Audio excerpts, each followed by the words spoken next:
Alright, hi, welcome to the Atheist of Facebook online convention. My name's Natasha Estes, and I'll be talking about how apostasy has helped me accept myself with mental illness and reach out to others.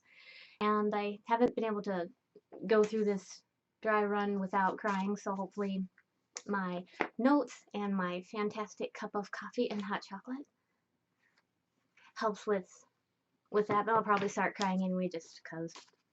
Anyway, mental illness and atheism each have their own stigmas, and it's interesting being both. I've actually been told I need psychiatric medication just because I'm atheist, but I'm not necessarily worried about stigmas or afraid to speak out. I've never been popular or had to maintain some sort of people pleaser reputation. And at school, for all of the all system masses that we had to have during Advent and Lent, I'd always choose the face-to-face option with the priest just because I wasn't really ashamed or dodging any kind of responsibility or anything. So, anyway, this is my story.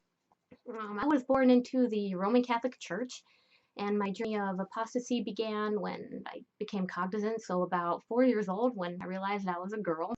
And I wanted to be a boy because they had more fun, and I got over that though and accepted being a girl up until about age 8 when the priest gave a sermon about how in heaven there was no marriage because there were no men or women, just souls praising God. And that was really depressing to me because I wanted a boyfriend someday and I didn't want to lose him when I got into heaven. And somehow I already knew what misogyny was by then, and I probably learned in church. My parents didn't teach that or anything. But I wondered if girl souls were then less than boy souls, and it was depressing thinking about going from second grade to nothing, and I hoped God wasn't real just because it all sounded so boring and sad. But I grew up tomboy, so that was cool. And I originally was enrolled in the Catholic school system, but switched in mid-kindergarten to a public school. It wasn't that different, except I couldn't mention God without getting weird looks from people, and that was no big deal, so I just stopped mentioning it. And my mental health issues were probably always noticeable, but they started getting really noticeable around the ages of 9 and 10. And it was difficult for me to make friends, and I kept getting into fights because I would misinterpret situations thinking I was defending myself or others from all these boys. And what was actually going on was I was the one who was picking on people for some misunderstood or non-existent reason. And in like 5th and 6th grade, so about ages 12 and 13, I became really funny for some unknown reason, and I was all anti-science and shit, and it's really embarrassing to look back on, but I thought I was right, you know, uh, and I was going to do my best to do the right thing. But that faded after 6th grade, good, but interestingly, for some reason, my 6th grade records had me listed as a male at the beginning of the year, and I kept asking them to fix it, and they never did. I don't know why. Um, by 7th grade, I was back in the Catholic school system because my parents wanted to avoid all the dumbing down that was going on in the public school system. There was nothing too dumb there. We had a religion class now, and you weren't supposed to ask any wrong questions, and the answer was always, that's just what it is because it was revealed to the Pope at some council of something. And don't read the Bible by yourself because you could misinterpret it. Do it wrong. Just let the priest tell you what it means for you. But one of my friends started reading the Bible by himself, and he told our little friends group here about these kinky verses that he found in Song of Songs and this extra book he heard about called This Gospel of Thomas. So I think we asked the teacher about it, but I don't really remember, and the answer was, of course, oh, those are just allegorical about Christ's love for the church, and all the non-canonical books are just heresy because, well, it was revealed in some council that they weren't inspired by God. Okay. But about that time, I discovered anime, and I thought it was one of the coolest things in the world, and I still do. It's pretty cool. Lots of interesting cultural perspectives that were different from the West, and I didn't really think about it till about 20 years later. But middle school was probably like the last innocent, happy time pretty much for me. I made a lot of good friends in the fine arts departments, and I was really proud of myself for that because they've been hard. I had a career goal of being an archaeologist, and I was travel the world and learn stuff, and I was really happy because I felt like I wasn't failing at life anymore. Hooray! And I'm gonna start crying because this is the hard shit and I couldn't really type it, but high school is where everything sucks for everyone, and I don't really remember what prompted it exactly, but I started getting really depressed and suicidal and shit. Just like 16 years old, sophomore year, pretty much. Seeing a shrink and taking medication and all that. And one morning, I was called down to the office after class, and I spoke to this police officer, and I almost got arrested and hauled away to kitty prison in front of everyone over some death threat I just learned right then that I had supposedly made sometime earlier. And I didn't know anything about it. First I heard about that, but I lost pretty much all my friends over all these, rumors and shit. And I was never a fan of drama queens, but I absolutely hated them after that. And I hated gays. And I'd been thinking about suicide for a while by then, and one day I decided I was just gonna do it. So I took this butcher knife from the kitchen drawer and I hid it under my pillow. And when I was home, I think I was home alone, but I just sat on my bed, facing my pillow, and I was just bawling. And I took the knife out, pointed it at my chest, just sat there, and I was trying to convince myself that it would probably hurt, but it would only be for a little bit, and then the pain would be over, and I wouldn't be a burden or an embarrassment to the people I loved anymore. But suicide was a mortal sin, and I didn't want to go to hell, but I figured that since I deserved it, it would kind of be like a martyr thing, and I would still go to heaven.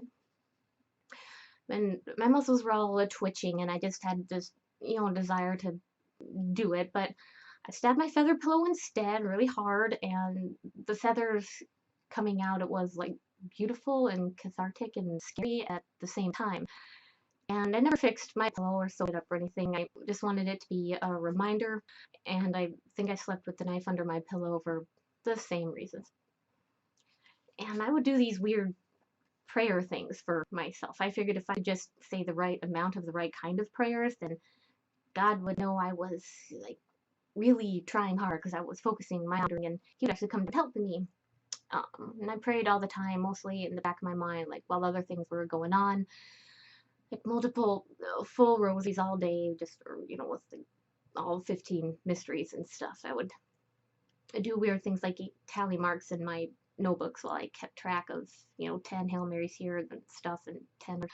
I would accomplish these prayer tasks and feel really good about, yay, I finished something, but wouldn't ever feel better about my original plight, and never felt any comfort from God. And I really did believe, and I really did try, so can't be like, oh, you weren't really trying. But my family soon pretty much just, we all excommunicated ourselves pretty much, and I opted out of confirmation. I transferred to the non-denominational Christian high school. And it was really different. We had this Bible class, and you were supposed to read that thing, and our midterm and final were actually memorizing different chapters, whole chapters, word for word.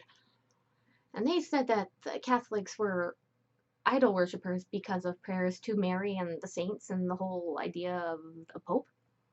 So I figured that earlier I was just praying wrong, and that's why God was ignoring me. So I started to turn fundy again. And we had this seminar thing called, with this Understanding the Times book, huge, thick book. And that shit was fucked up. They pretty much taught that fundamentalist dispensationalism was the only correct way to interpret the universe, and that other Christian sects were okay, but just not exactly right, and everything else was Satan worship in disguise. And it taught a lot of apologetics and gave a list of people not to trust, and one of them was Carl Sagan.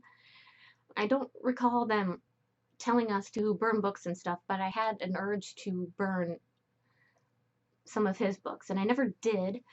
But when I realized that I wanted to, I was afraid of myself, because that's just not personality. Because like both my parents have master's degrees, and they instilled in my siblings and me a desire to keep learning, respect for hard work, tolerance for other cultures.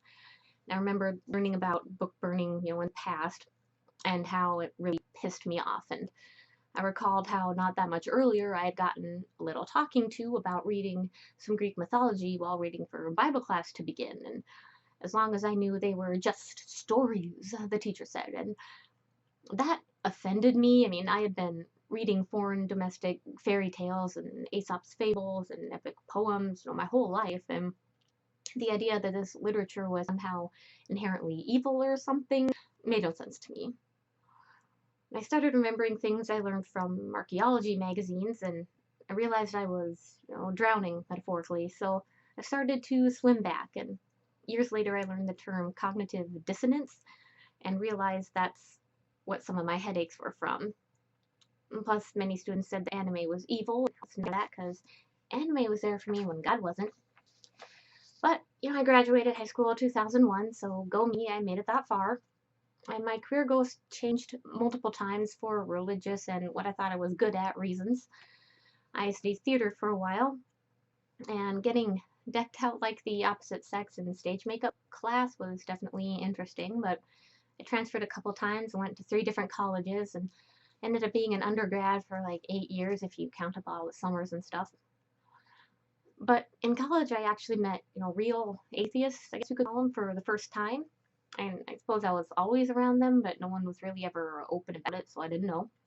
But it struck me that they weren't these evil people that I was taught that they were. They were just normal people, but they often seemed more free, and they didn't radiate this anxiety, and they were smart and confident, and I wanted whatever it was they had. But I still tried to be a good Christian through, most of college, praying and stuff, and going to church and religious retreats. And eventually, though, I couldn't reconcile what I believed religion-wise with what I was learning about psychology, and sociology, and art, and law, and all the cool science things on Discovery Channel, History Channel, and all those things. So I began to really think about it more, and questioning, though, was frowned upon, and doubting was a sin, and blaspheming the Holy Spirit was the unforgivable sin. But I was pretty much already there, the shore of reason I'd been swimming toward for a while. I'm just kind of looking for validation, like a harbor, for the analogy. And 2005 rolls around, and I got several books from Amazon. The first I read was Why I Rejected Christianity, Former Apologist Explained by John W. Loftus, and I got the signed copy. It seemed a fitting read, just considering all my education with apologetics and theology. And sometimes you hear asked, what's your moment? So I suppose mine would be reading about the phrase Son of God, where it came from and what it originally meant. And I wasn't even done with this first book, and I was just like, fuck it, done with religion. I'm stupid. And it was just really remarkable. I mean, this overused phrase of being let out of a cage, I mean, it totally applies. But what was most noticeable to me was that I didn't really see the world that much differently. It was had less obligatory hate and guilt and felt more love and stuff, but it was more like having the okay to see the world the way I had been subconsciously trying to for a long time. And I got more books, more anti-theist stuff, and some church history, stuff on quantum physics and philosophy. I haven't read all of them yet, but I read lots of them. And I learned that all the apologetics I'd been taught had been debunked way before I was ever even taught them. So that was totally embarrassing, but freeing. And I was also just angry, just really, really angry about many wasted years. And I figured, though, that those who were doing the indoctrinating had been indoctrinated themselves. They were probably just also doing what they thought was right. And all through college, though, my mental health issues were getting more obvious, and I would be able to go for weeks with only 4 hours of sleep a night, or maybe no sleep, and just be exceedingly peppy. And I could write long reports in one night. I was even outgoing-ish. But other times I just didn't give a fuck, and so I couldn't write a paper worth shit or remember what the fuck I studied for a test. Focusing became harder. I began to repeat unnecessary things. And I couldn't handle roommates, and I would just have a dorm to myself or just live off this. And I would still go into like violent rages for no apparent reason and not really be able to see during them sometimes. And around Christmas 2007, my family did this intervention thing for me, kind of like how you see on TV. So I made an appointment to see a new shrink, and I took the MMPI-2 diagnostic test, and the results came back as bipolar with emphases in neuroticism and OCD. So not really a surprise, I guess, but it was comforting knowing what was wrong so that I would be able to, try and fix it. But it was also just so depressing that I needed help. And I just felt like such a failure. But I tried to get better, manage symptoms, therapy, medication, those kind of things. And I graduated finally in 2008, so yeah, made it that far again. And things were going okay for a while. I decided then to go to massage school because it was less stressful than being a shrink or a defense attorney like I was studying in undergrad. It was more artistic and artistic. Transferred a couple times, went to 3 different massage schools too for a couple years. Um, People they often say how important diet and environment are to your physical and mental health, and they're totally right. It should be as stress-free as much as possible, and even though it's easier said than done, it's still important. And in 2011, I was working at Walmart in my hometown, still going to massage school, and it was all very demeaning and definitely not stress-free. And then a bunch of shit happened at once, and I hadn't really thought about suicide since high school, but I was gonna do it for sure this time. So I took a bunch of pills, and I threw some of them up. So that was an unsuccessful attempt, and I went to work the next day. But within a week, I tried again, and I chugged a bunch of this household cleaner, and it did not taste like apples like the picture said. Well, it said it smelled like it. And I did not just fall asleep peacefully like I wanted, and it totally tasted like it's just soap. So it coated my throat, and you couldn't even swallow it all the way. And I threw up for several hours, maybe 8 or 10 hours. And if you can imagine turning yourself inside out and dousing yourself with acid and lighting yourself on fire, that's what it felt like. But that was unsuccessful again, so I went to work. But within a week, I was thinking about it again, and I updated my Facebook status about it, saying I had already did it for some reason.